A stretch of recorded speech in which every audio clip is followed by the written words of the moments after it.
We're joining you today to share a compilation of some of our best videos that are set at sea. Some say our early videos are as rough as the seas in a Force 12 gale. But if you like a bit of vintage spirit, then join us now and the old Sea Cat on an epic adventure on the high seas. It's a dark, foggy morning on May the 24th, 1941, off the coast of Iceland. Task Force Commander Gunter Lutyens stares out of the bridge into the darkness. He has orders to reach the Atlantic and raid cargo vessels headed for Britain. For this task, he has the most feared ship in Europe under his command, the flagship of the German Navy, the terror of the seas, the Bismarck. Alongside them is the Prince Eugen, a heavy cruiser powerful in its own right. Lutyens was not feeling the grand ship's power. If anything, it only made him more tense. She is mighty, but the Royal Navy has the numbers. With less than half the force initially intended for this mission, Lutyens was feeling very much vulnerable.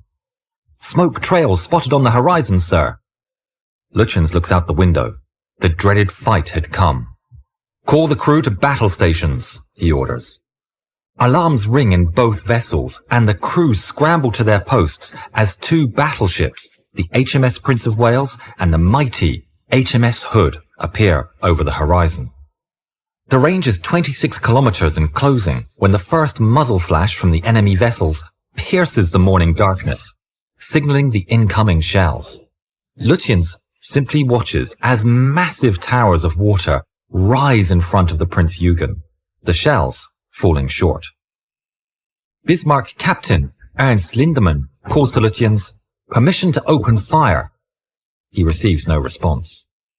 Lutyens is weighing his options. He knows Bismarck is quick, and engaging the Royal Navy is the last thing he wants with his reduced force.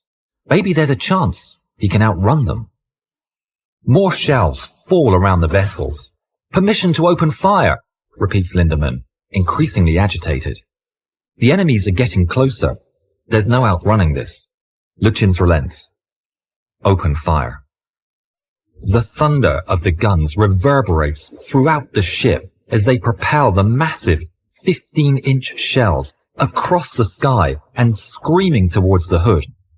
They miss and impact the sea. The flagship of the Kriegsmarine and the pride of the Royal Navy trade blows. The HMS Hood is hit by the Prince Eugen, starting a fire that is quickly contained. A massive bang reverberates through the Bismarck. "We've been hit," an officer reports. Lutyens doesn't react. Bismarck fires its fifth salvo, and it strikes the Hood. A fateful shot to send shockwaves throughout the British Empire.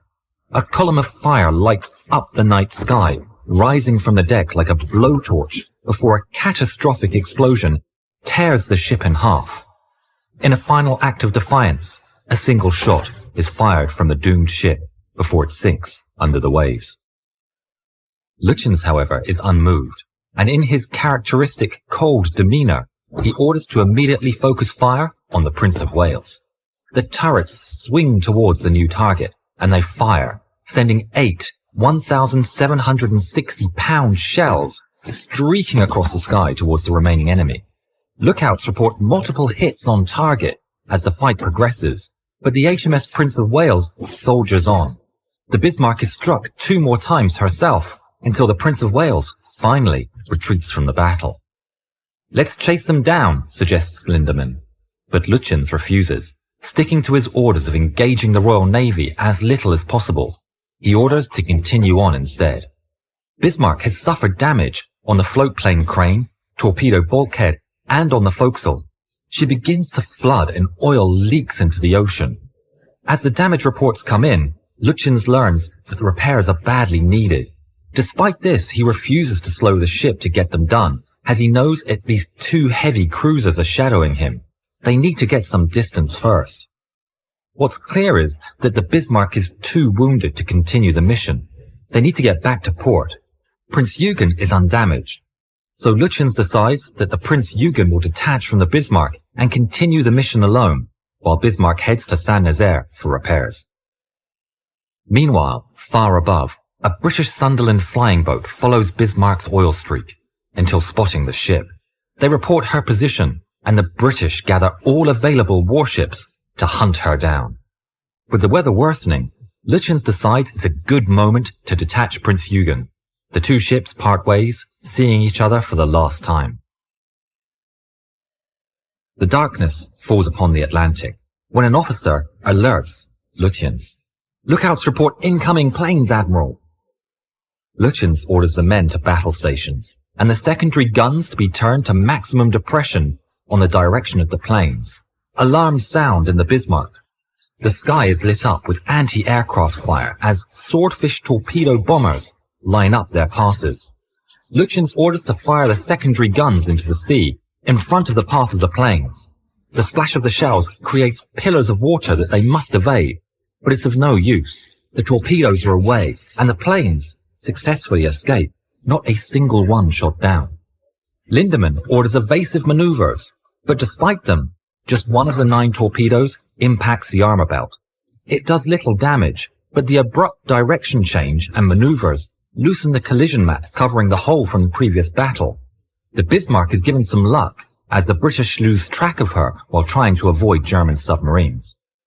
Time was running out though for the Germans, and in the morning of May the 26th, a Catalina finds the battleship. That night, another swordfish raid swoops upon the Bismarck. Alarms blare one more time, and the crew repeat the strategy of the morning. Anti-aircraft fire lights up the night sky as the torpedo bombers approach. The seemingly obsolete swordfish are flying so low and slow. Bismarck's fire control predictors built for newer planes have a hard time giving accurate predictions, and heavy AA guns struggle tracking them. Even when hit, the German fire passes through the old string bags. The plumes of water made by the secondary guns, while ingenious, proves little more than a nuisance for the attackers. The bombers drop their payloads, and the fish are away. Lindemann orders evasive maneuvers, but it's too late. A torpedo impacts amidship and does little, but a second explodes right on the rudder, jamming it. The swordfish fly away, leaving the vessel alive, but wounded. Repairs are attempted and they successfully fix one of the 2 rudders, but despite their best attempts, it's not enough. An hour later, Lutyens reports the ship is unmaneuverable. It's now stuck at sea, sailing in circles. What little maneuverability they have left results in little more than wobbles. Mood on board darkens quickly as the realization of their likely fate sets in. At 1 a.m. on May the 27th, Lutyens transmits for the final time. "We will fight to the last, believing in you, my Führer, and with rock-hard trust in Germany's victory." The ship is harassed throughout the night by enemy destroyers, but the true danger wouldn't come until the morning, in the form of HMS Rodney and HMS King George V. Alarms sound on board as the crew board their battle stations, determined to fight till the end. Muzzle flashes shine from Rodney and water splashes fall short of the Bismarck. Lutyens orders to open fire. Bismarck fights back, but the unsteady course makes it difficult to find range and fire accurately. Lutyens can do little but watch as the enemy shells land closer and closer with each shot. Then, Rodney fires a salvo, and everything goes dark. The shell impacts right on the forward superstructure, decimating the bridge.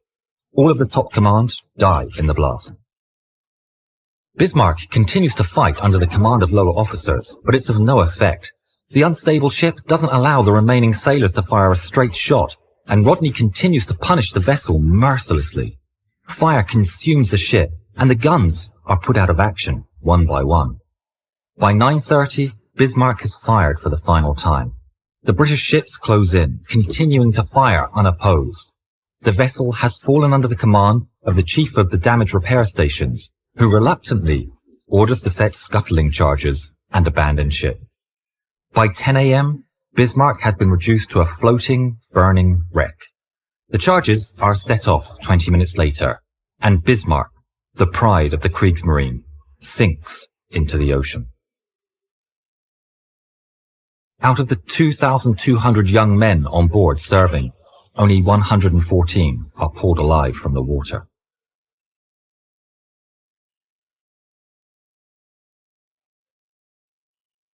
It's March the 28th, 1942. At 1 a.m., HMS Campbelltown, a World War I era destroyer that has been loaned to the British by the US, is making its way up the Loire estuary in France. Lieutenant Commander Stephen Sam Beatty watches as German anti-aircraft guns on both shores flash and crack away at more than 60 RAF bombers making diversionary attacks nearby. In makeshift compartments below the ship's foredeck, demolition experts recheck the time fuses connected to 7 tons of explosive charges, while hundreds of seamen and commandos ready themselves for the onslaught to come. Then, through the darkness, they see the target for the first time in the distance, the massive Normandy dry dock at Saint-Nazaire.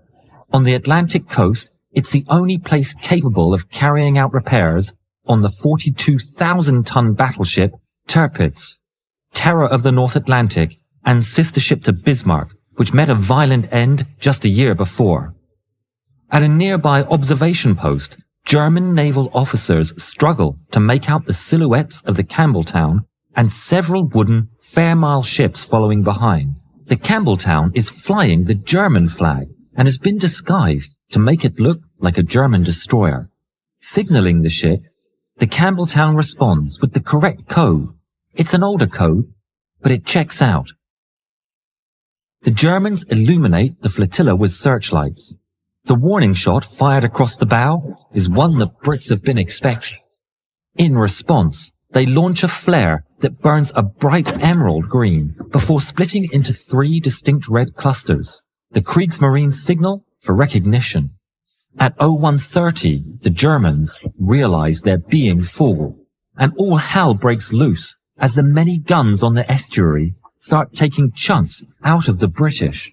Aboard the beleaguered ships, the German flags are hastily lowered and replaced by Royal Navy ensigns. Caught in a maelstrom of fire, Campbelltown and the others are sustaining heavy damage. Their decks are strewn with debris and injured men, and the very success of the mission is now in serious doubt. Realizing that the moment calls for guts and leadership above all else, from the destroyer's armored bridge, Beatty shouts, "Full speed ahead!" and "Prepare for ramming!" Campbelltown lurches forward until with an epic crunch, a massive concussion, the old destroyer slams into the dock's outer wall and gates. A gaping 30-foot section is torn into her steel bow, but the crippled warship comes to rest, perfectly positioned with the bomb hanging over the heavily damaged wall. Knocked down by the impact, Beatty turns to his men and said, "Here we are, men. Just 4 minutes late." Now it's the commandos' turn, and they clamber down ropes and ladders onto the dock and into the dark water. The commandos successfully take out the 2 winding stations and an underground pumping station. With their missions as complete as they're ever likely to be, the commandos regroup, attend to their wounded, and patiently wait for the motor launches, originally scheduled to whisk them away to safety. But when getting to the jetty, they see just a sea of flame, where the flimsy British launchers have been decimated by the Germans. Tired, wounded, hungry, low on ammo, and surrounded by 5,000 Germans hell-bent on settling the score, they split into small groups, hiding in warehouses, gardens, and gutters to evade capture. But most are shot or taken into custody. The following morning, most of the remaining men are captured, and the Campbelltown still hasn't exploded. Inspection teams fail to find the explosives and look for souvenirs. The British realize that the bomb could go off at any time, but no one says a word, despite being perilously close to the blast zone, and some men even being taken back on board the ship. At 10:35 in the morning, Beatty is being mocked by an interrogator. "It was no good ramming the gates of the dry dock with a flimsy ship," he said. At that precise moment, there was an earth-shattering detonation.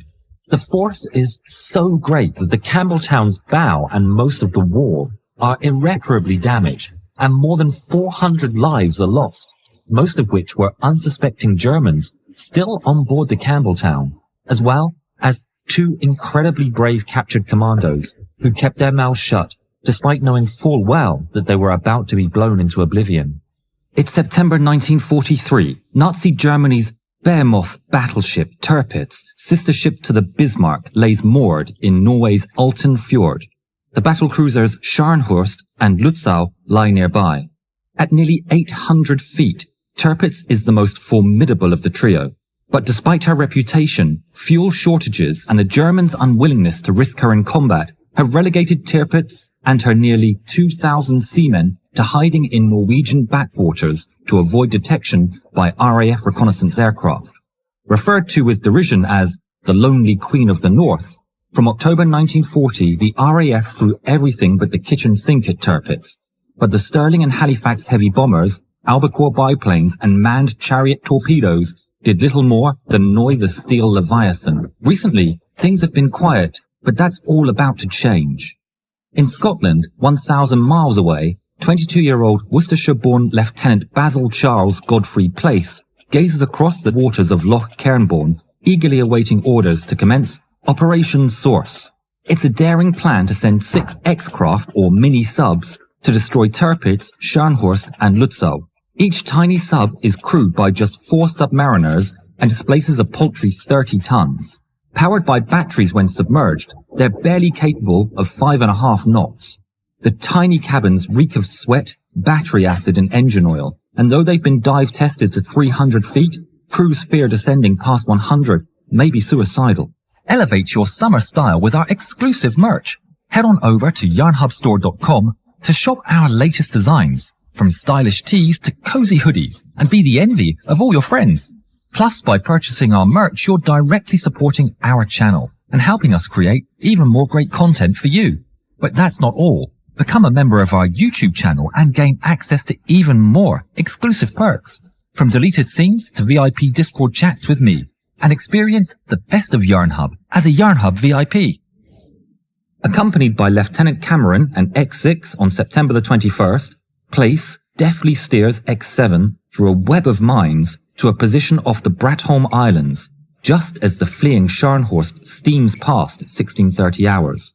The following evening, after a tense day confined to their subs avoiding detection, the outer barrier around Tirpitz miraculously opens to allow a small German surface vessel to pass through, and seizing the opportunity, the sub's crews dive their craft and fall in behind it before it's reclosed.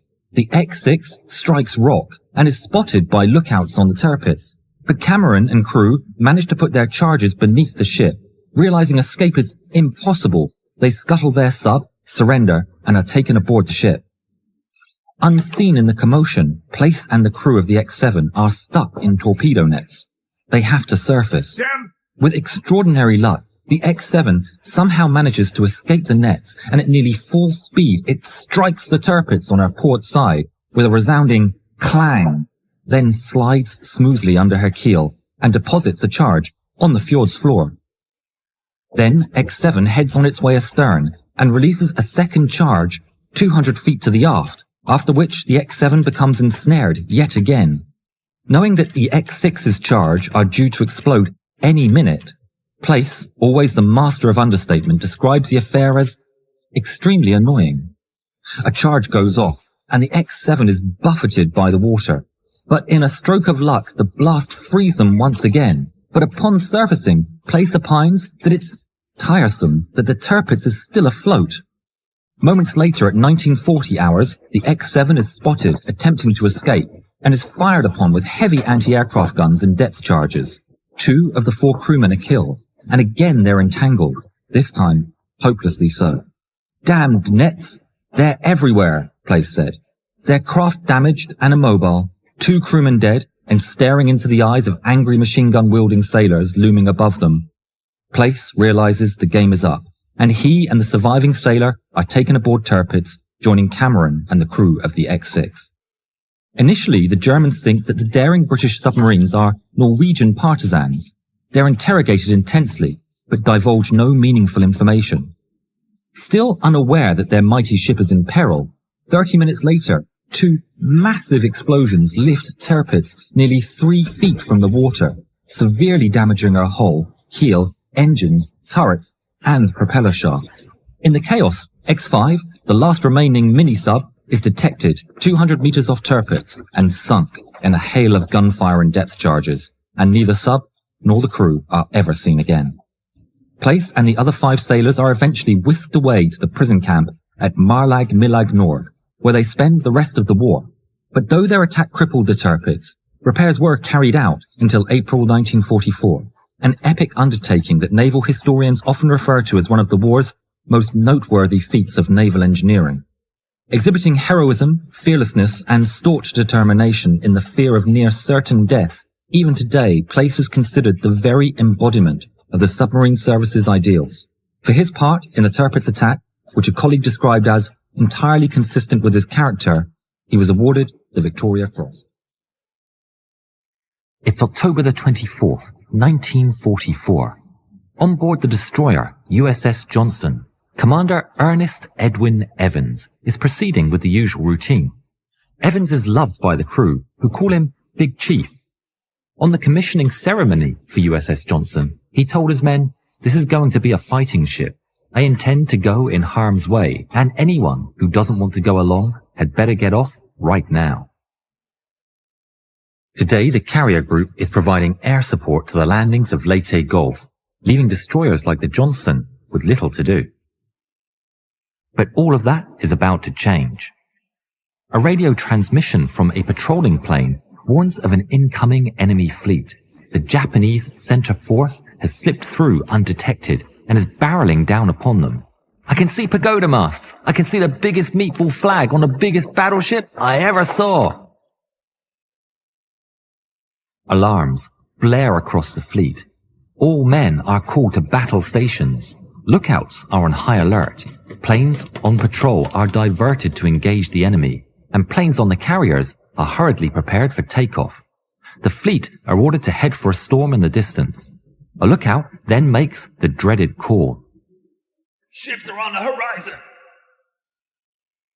Rising from the waves are 23 vessels of the Imperial Japanese Navy, 11 destroyers, 2 light cruisers, 6 heavy cruisers, and 4 battleships, one of which is the biggest battleship ever. The mighty Yamato. The American fleet is completely outclassed. With their 7 destroyers and 6 carriers, the Yamato alone weighs more than the entirety of Taffy 3 combined. Gunnery officer of the USS Johnston, Lieutenant Robert C. Hagan, would later state, "We felt like David without a slingshot." Immediately, the aircraft carriers launch every plane they have, with whatever ordnance they have fitted. Commander Evans leads the USS Johnston as they zigzag in the water between the carriers and the enemy fleet, deploying a smoke screen, a wall of smoke to cover the carriers.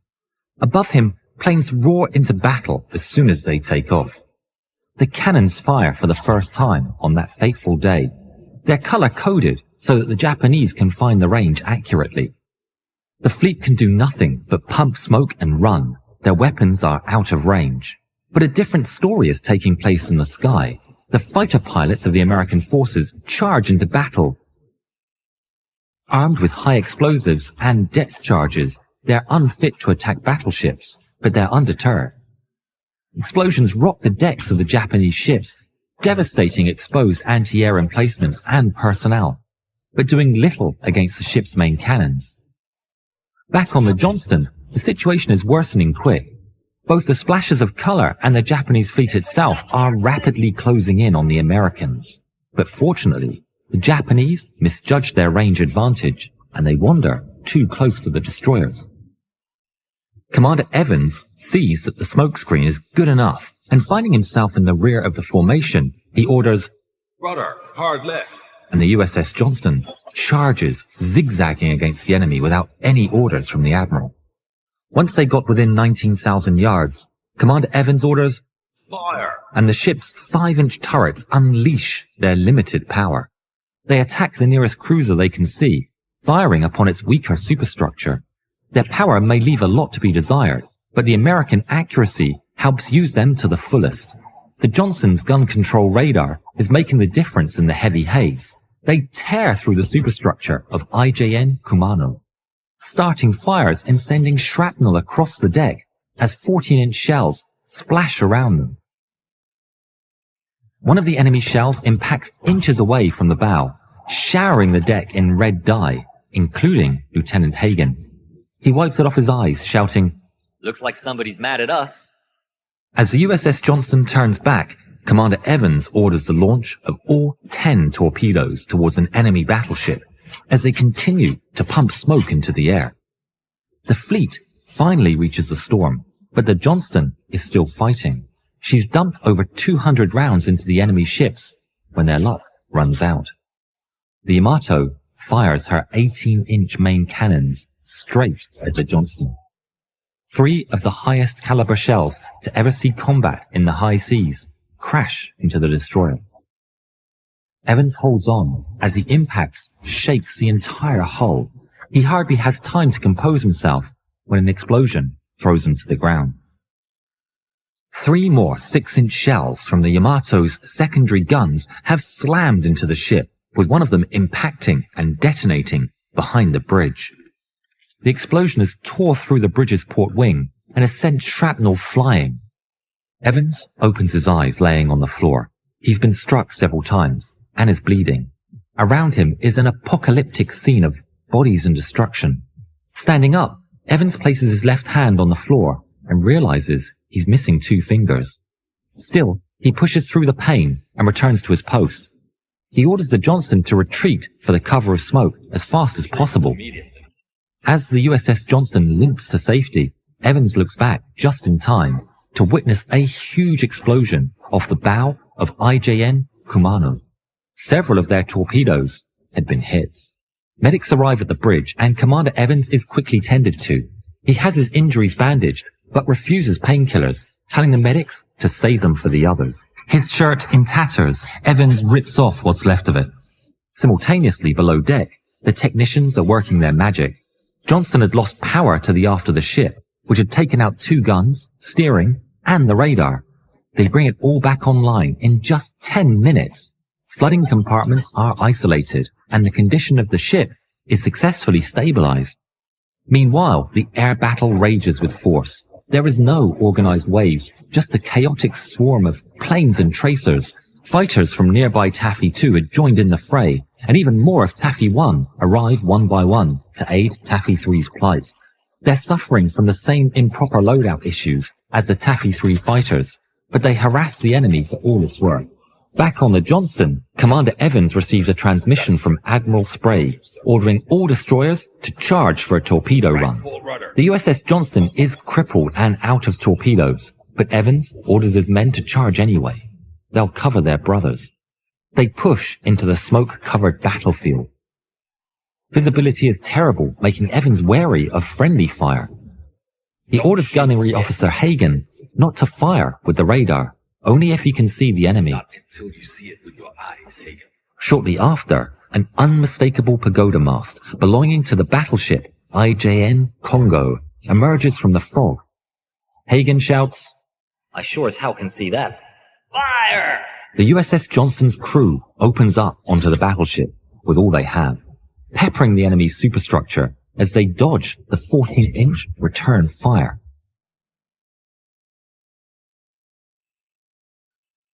Back with the fleet, the aircraft carriers have taken an absolute beating. They've been wrecked by the incessant shelling. Amidst the destruction, they spot the cruiser IJNS Haguro firing upon escort carrier Gambier Bay.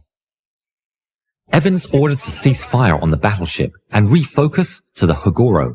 He knows they are still unlikely to do much, but they'll try and draw their fire and buy the Gambier Bay some more time.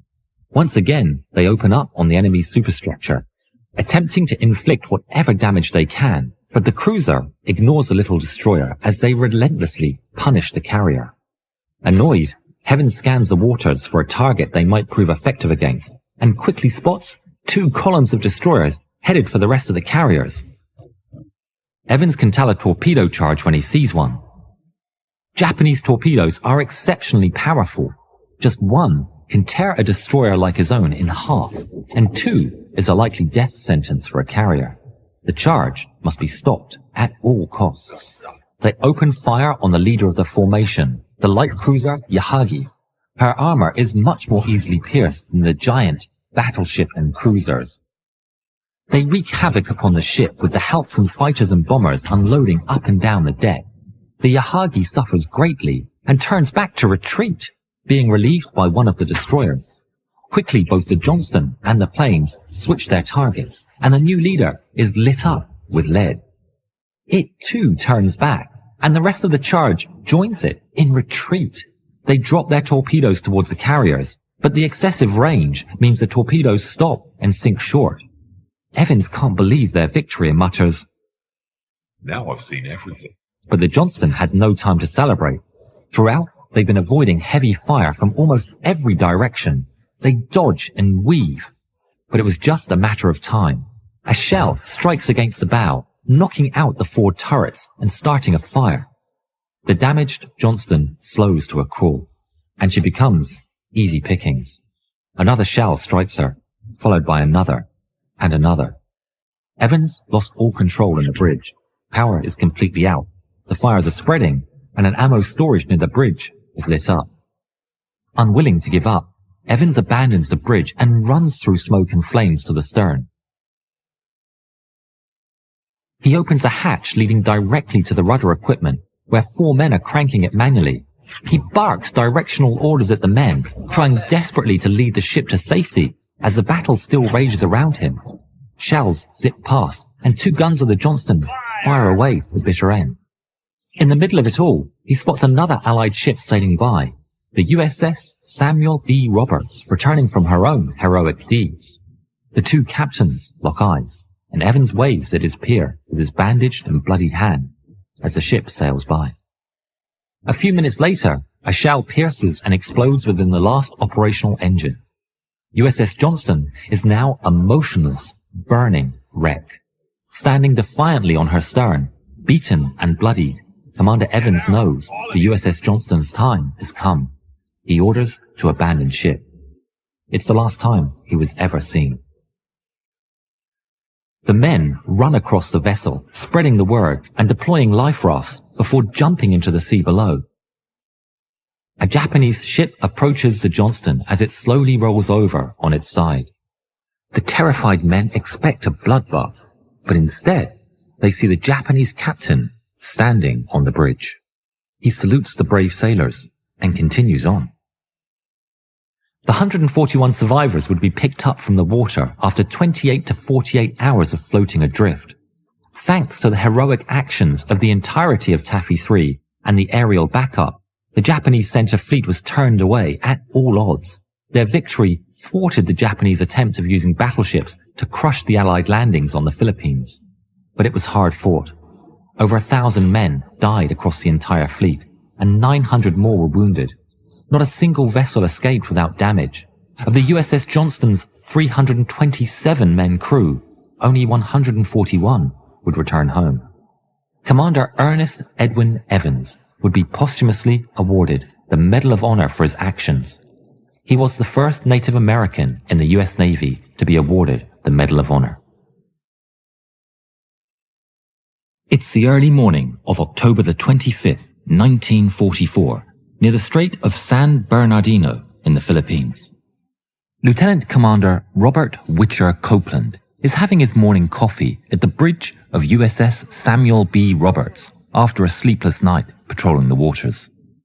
They are part of Taffy 3, a carrier group made out of 6 escort carriers, 3 Fletcher-class destroyers, and 5 Butler-class escort destroyers, like his own. Their mission is to provide air support to the landings of Leyte Gulf, which leaves the destroyers in a simple bodyguard and patrol role. It's shaping up as an uneventful task. That is until he receives a radio transmission warning him of surface radar contacts heading their way. Copeland doesn't even have time to take any action before one of his lookouts reports, Object on the horizon, sir. Everyone to battle stations! he orders without skipping a beat. Trouble lays ahead. In the distance, the center force of the Imperial Japanese Navy pushes into battle. It's made out of 11 destroyers, 2 light cruisers, 6 heavy cruisers, 3 battleships, and in the middle of them all is the biggest warship to ever grace the seas, the pride of the Imperial Navy, the Yamato. The commander of Taffy 3 immediately directs the carrier group to move east in haste and lay down smoke. Aircraft take off from the carriers and engage. The planes throw everything they can at the Japanese: bombs, torpedoes, depth charges, as well as strafing runs. But the Japanese force is just too vast, and the planes run out of ammunition and are forced to withdraw to rearm and refuel. Copeland relays the order, and the men activate the chemical smoke generators as well as overload the boilers with fuel, causing the vessel to billow black smoke out of the smokestack. As they do, Copeland spots massive, colourful splashes rising up from the waves. The Japanese are firing their first ranging shots. The rest of the destroyers mirror the USS Roberts, quickly deploying a vast wall of black and white smoke in front of the carriers as they continue their run east, heading straight for an isolated storm. The splashes get closer and closer as the Japanese gunners zero in on their targets, threatening to strike at any second. But to the Americans' fortune, they reach a rain squall and visibility drops drastically. The torrent of rain and the smokescreen combine to hide the vulnerable ships from the Japanese. The bombardment continues though, but with limited visibility it becomes inaccurate and slows to a crawl, giving the fleet precious time to regroup and prepare. Copeland is still coordinating the release of smoke when he receives a transmission from the commander. All destroyers are ordered to attack with torpedoes. Copeland swiftly asks if the commander wants Butler-class and Fletcher-class to attack simultaneously. The response comes back negative. The Fletcher-class are to go in first. The Fletcher-class ships push out into battle. Copeland is left waiting, listening to the thunder of guns through the mist and smog. The wait is tortuous. He thinks to himself, my God, how are we going to work this? Contemplating the dangers ahead, he gets on the loudspeaker and tells the crew, This will be a fight against overwhelming odds, from which survival cannot be expected. We will do what damage we can. The Fletchers complete the attack run and race away into the relative safety of the smokescreen, receiving strike after strike from the enemy fleet. Amidst the chaos, the second attack run isn't organized and the Butler-class destroyers hesitate as to when to start. But Copeland doesn't wait. He slams the EOT to full power and the ship charges into battle. He sails straight into the enemy at 20 knots. He identifies the heavy cruiser, Chikai, as a first big target nearby, almost in ideal position for torpedo attack, and orders to go straight for it. Enemy shells begin falling around him, but they push on fearlessly. Amidst the hellfire, he radios Lieutenant Trowbridge, the engineering officer, and tells him, Lucky, as soon as we fire our fish, I will ring up flank speed and you give me everything you got. The shelling intensifies. Geysers of seawater lift into the sky all around them, some striking mere yards away. A shell impacts the ship's mast, and the debris rains down upon the deck. A metal beam strikes the torpedo launcher, jamming it. Copeland is warned, but fortunately the launcher is already aiming overboard. Already committed to the run, he eyeballs a new attack approach to account for the angle of the launchers and keeps going.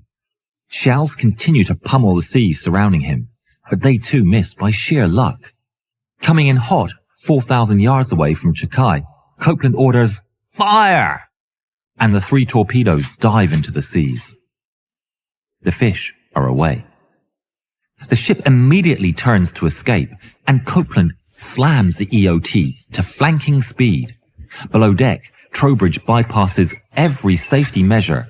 The boiler pressure rockets past its design limit, and the ship accelerates to a blistering 28 knots. She cannot take much more, Captain. Behind them, the HIJMS Chikai is rocked by an explosion as one of the torpedoes hits its mark. But they have no time to celebrate as other ships keep up their rain of shells. They keep running with all they have, zigzagging through a storm of high explosives. In the middle of it all, Copeland sees an Allied destroyer torn to pieces, limping along. The captain is standing on her stern, bloodied and hurt, still commanding the ship by shouting orders down a hatch to the engine room below. The captain gives Copeland a friendly wave as they sail by in the midst of battle. Copeland returns to a devastating scene. Nearly the entire fleet has suffered heavy damage, yet they still fight. Copeland radios his gunners and orders to open fire upon the nearest enemy, the cruiser Chikuma. The 5-inch weapons fire upon the cruiser. They are pitiful compared to the firepower wielded by the Japanese, but the gunners are determined to make it count. They fire round after round into the exposed superstructure of the Chikuma, all the while dodging 8-inch fire themselves. Inside turret number 2, the gunner's mate 3rd class, Paul Henry Carr, fires anything and everything that comes up the ammunition hoist. Armor-piercing, high-explosive, AA proximity fuse, even smoke and star shells used for lighting up battlefields at night. A similar scene takes place in turret number 1, as the little destroyer tears through the superstructure of the Chikuma. Their accurate fire disables an 8-inch turret, and the star shells light fires all across the deck. The fight drags on for 45 minutes, during which the gunners fire nearly all of the 5-inch ammunition stored on board.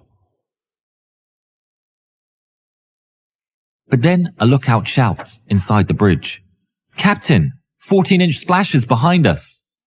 Copeland looks back, just in time, to see the massive water geysers lifting up into the sky, inches away from their stern. He runs for the EOT and pulls it to full reverse. The ship's hull shudders under the stress as it grinds to an abrupt halt. They even begin reversing when Copeland hears a loud whoosh of shells streaking overhead and sees them slam into the waters in front. Having dodged them, he pushes the EOT back to full flank ahead. But it's too late. An 8-inch salvo impacts the warship.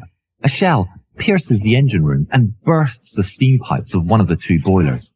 Another one hits below the waterline, and a third takes out all power and communications. The ship is wounded, and the Japanese can tell. The 14-inch main guns of battleship HIJMS Congo take aim and fire. The 1,400-pound shells smash into the vessel, tearing a huge hole under the waterline. Copeland orders abandon ship. The destroyer sinks as their gunners stubbornly continue to fire. An explosion rocks the insides of turret number 2. The barrel and breech are now so hot, it has prematurely detonated the shell's powder charge.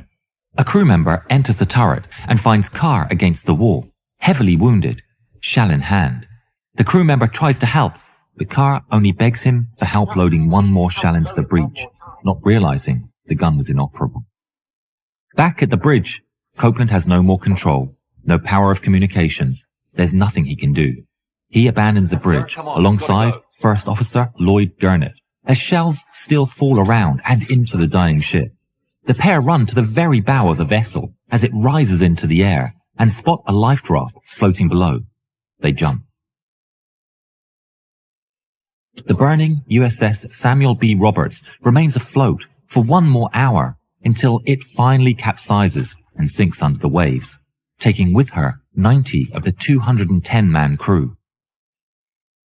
The Japanese attack was repelled by the unprepared carrier fleet at the end of the day, thwarting their attempts to intervene in the Leyte invasion and sinking 3 heavy cruisers, including Chukai and Chikuma. But the Allied fleet suffered greatly. 2 carriers and 3 destroyers were sunk, and the rest sustained heavy damage. The chaos of the aftermath delayed the rescue. Men weren't picked up from the sea until 24 hours after the battle had ended, some spending up to 50 hours floating adrift. Engineering Officer Lieutenant Herbert W. Trowbridge and gunner's mate 3rd class, Paul Carr, died in the encounter. They would both be posthumously awarded the Silver Star for their final brave acts, and Carr would have a guided missile frigate named in his honor. The Tirpitz, second and last battleship of the Bismarck class, was the largest warship built in Germany and posed a serious threat to Allied ships during World War II. It was so dangerous to Allied forces that Winston Churchill made its destruction a priority. In January 1942, he said, "The destruction or even crippling of this ship is the greatest event at sea at the present time. No other target is comparable to it." And so in the early hours of November the 12th, 1944, RAF airfields across Scotland buzz with activity. Resonating with the rumble of Rolls-Royce Merlin engines, nearly 36 modified Lancaster heavy bombers from the 9th and 617th Squadrons taxi into position on runways shrouded in darkness. Inside, eager young pilots and crew make last-minute preparations for the impending attack. If all goes according to plan, they'll deliver a serious blow to the vaunted Kriegsmarine. If not, for some it may be a one-way trip. Now, one by one, the Lancasters thunder down the runway and lift into the sky. Affixed to hardpoints inside each bomb bay is a gargantuan high-explosive wrecking machine called a tall boy. At 21 feet long and tipping the scales at 12,000 pounds or 5,400 kilograms, they're super heavy, high-penetration bombs designed to take out hardened structures like rocket sites, railway tunnels and U-boat pens. Their target today, though, is the Tirpitz, and at almost 800 feet long at the waterline and displacing nearly 52,000 tons fully loaded, she's protected by 13 inches of steel armor and bristling with guns of every description, the largest of which fire 15-inch projectiles weighing nearly 2,000 pounds at a distance of 22 miles. It's not the first time that the Tirpitz has been attacked. In fact, it's been attacked 24 times before, and for years the RAF and Royal Navy have assaulted the giant ship with carrier-based torpedo bombers, Special Forces frogmen, and mini-subs carrying explosive charges.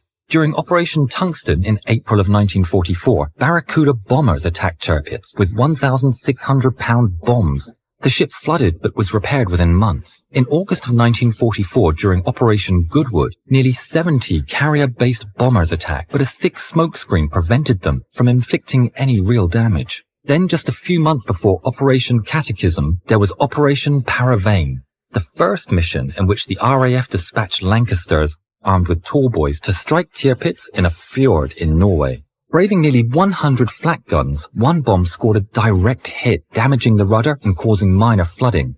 But again, repairs were made quickly. Now it's the turn of Operation Catechism. Will this time be any different? Gaining altitude steadily to 14,000 feet, the pilots set the throttles for optimum cruising speed at just over 200 miles an hour before rendezvousing with the others at the coast and heading across to the Sea of Norway. En route, several lose their way in the mire and one has mechanical problems and has to turn back. Then, just before sunup, the 29 remaining bombers slipped through a tiny gap in the German coastal defenses. Ahead, despite having 3 55,000 horsepower engines capable of propelling the ship to 30 knots in the open sea, Tirpitz is moored and vulnerable in a fjord near the city of Tromsø. Approaching the target, Wing Commander James Bryan Willie Tate fires a flare, the predetermined signal to commence with the attack.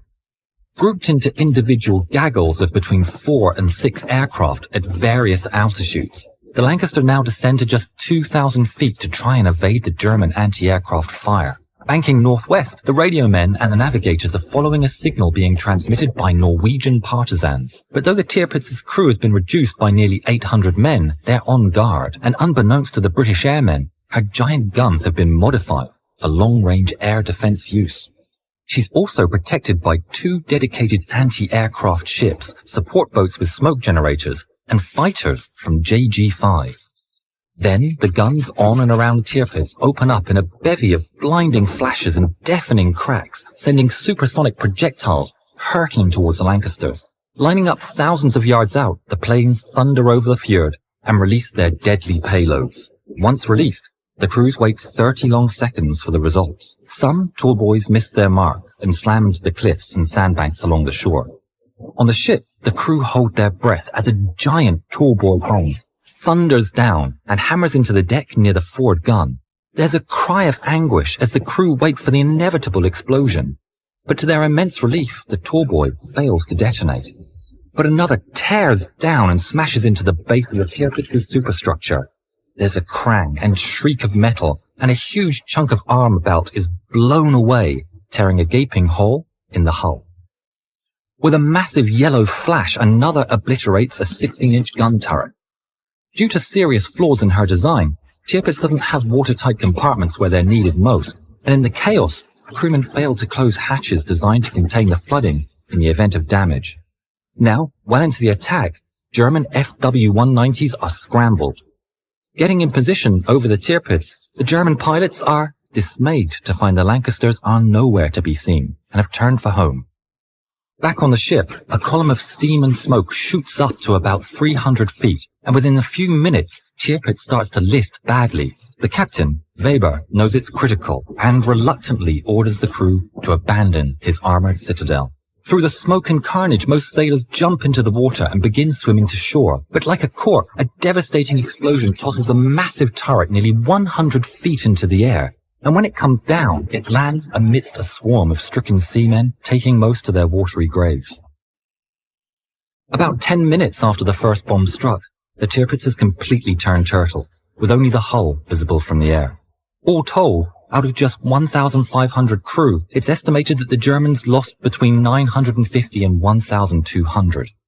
Captain Weber and all senior officers went down with their ship. Every single crew and plane returned home safely. Winston Churchill, FDR, and Joseph Stalin all sent messages of congratulation to the airmen for finally destroying the infamous German monster, which ironically, according to some historians, never actually fired a shot at an enemy surface ship during the war.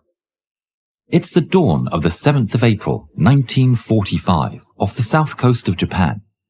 10 shadows stretch across the sea's surface in the early morning sunshine, a formation breaking through the waves, onwards to their fate.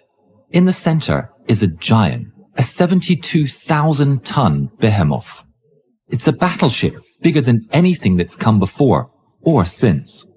Armed with 9 18-inch cannons firing 3,000-pound shells, 16 inches of armor across the waterline, and secondary weapons bigger than the main armament of the destroyers around her, she's the pride of the Japanese Imperial Navy, the symbol of Japanese unwavering resolve, the Yamato. On board, Admiral Ito Seiichi looks on from his command seat, supervising the flurry of coordinated and well-practiced activity before him with the characteristic, calculating coldness of any good Japanese officer. Their mission is simple and brutal. Operation 10 Go involves the entire fleet charging the American ships, providing artillery support to the invasion of Okinawa. They are to throw themselves straight through the enemy, beach all 10 ships ashore, and fight to the last. Ito despises the plan. It's wasteful at a time when the nation can't spare an ounce of metal, but the emperor has spoken, and a loyal Japanese officer, he is prepared to passionately fulfill orders to the end, just like all the brave men around him. But that doesn't make the reality that he won't return to his family any less painful. Things are going smoothly when an officer calls to him, relaying that an American flying boat has been spotted shadowing them. Ito orders to open fire, and a handful of anti-aircraft guns come to life, but the plane hides behind clouds before any of the gunners can judge distance and escapes unscathed. The guns fall silent, and the bad news reaches him. He doesn't react, and the fleet continues onwards.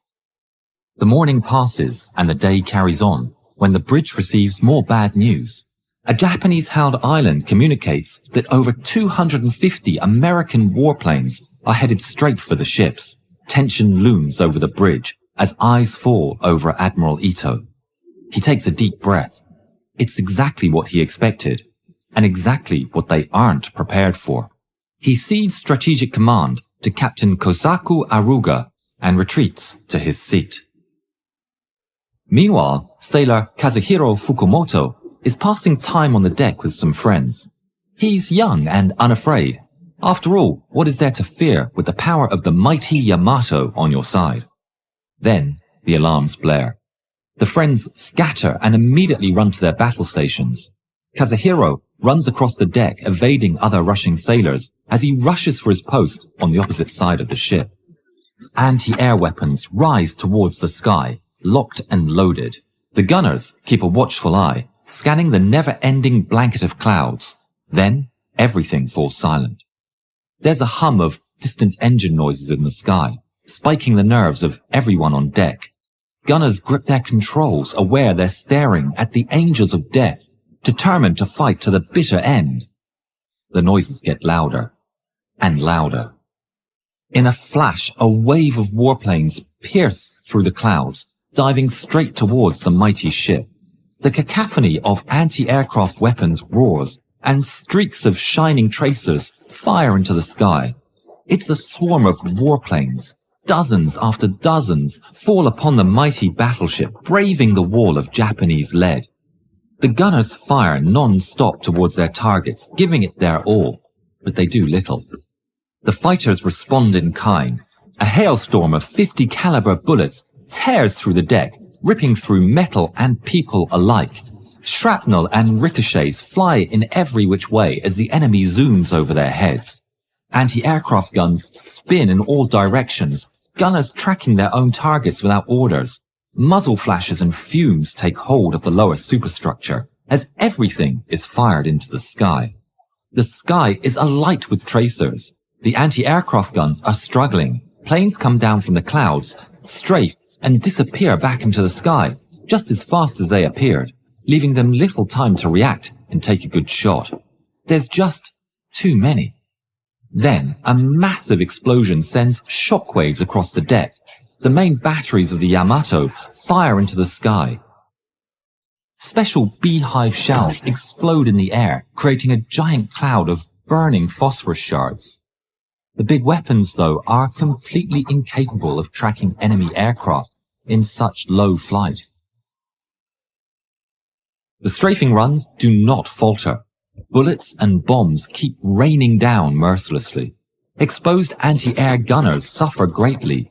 They fall in droves with every attack. Brave souls dash across the exposed deck to replace their fallen brothers, only to suffer the same fate. The attack ends as suddenly as it begun, the planes simply disappearing through the clouds and not coming back. In their wake, they leave utter devastation. The deck is covered in men, bullet holes, shrapnel and blood, and a fire burns in the superstructure. Despite the human suffering, the ship itself suffers little more than superficial damage. Her seaworthiness is unaffected, and Kazuhiro's team remains in standby. Back at the bridge, Admiral Ito remains quiet amidst the chaos. Orders and status updates fill the air as the captain attempts to regroup and prepare for more attacks. Ito doesn't intervene. He knows the end result is inevitable. The ship continues sailing towards Okinawa for an hour until the dreaded rumble of engines once again sounds through the clouds. It all becomes a blur as the battle resumes with the same brutality as before. Fighters and bombers fall upon the ship. Explosions rock the deck, and one by one, the anti-air weapons fall silent. No more brave men are present to replace the fallen gunners. Simultaneously, torpedo bombers skim the waves and release their deadly payloads. The captain orders evasive maneuvers, but they're of no use. Kazuhiro watches as two fellow sailors adventure into the lower decks and close the hatch behind them.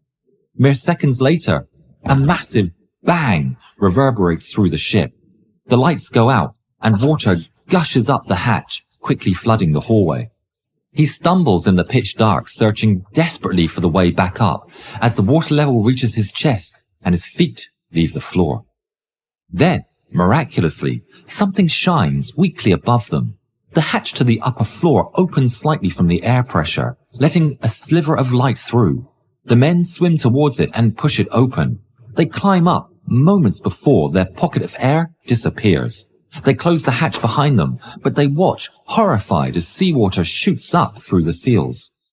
Desperate to stop further flooding and believing the hatch was going to burst, they search for a way to reinforce it. The Yamato is mortally wounded. She's taking in water, listing, and there are no longer enough surviving crew members to rescue her. A new alarm joins the symphony of gunshots and explosions. The forward magazine is at a critical temperature. Captain Aruga orders its flooding to prevent catastrophic detonation, but he's informed the pumps are inoperable. He stares out into the distance, exhausted and defeated. It's all over. He orders, abandon ship. Admiral Ito stands up from his seat. Cancel the operation. Return to port after rescuing the men, he orders. It's the only thing he's said since the start of the battle. A signalman runs out of the bridge to inform the rest of the ships of their new orders. The admiral then thanks the crew on the bridge and solemnly leaves for his cabin. Captain Aruga then dismisses the remaining crew and orders them to abandon ship as well. The guns have stopped firing, men are jumping overboard, and the wounded are being tended on the ground. All the while, the ship lists further and further to port. His officer orders them to throw everything that floats overboard, logs, mats, hammocks, whatever. The port railing sinks in the waves, and the waterline starts taking over the deck. As starboard rises up further and further. Standing up becomes a struggle. He almost slips down the smooth deck into the ocean. It's then that Kazuhiro and his group decide it's time to abandon ship. He jumps off the stern and into the murky water below. He tries to swim up, but he can't. The propellers still spin, and he is sucked into the whirlpools.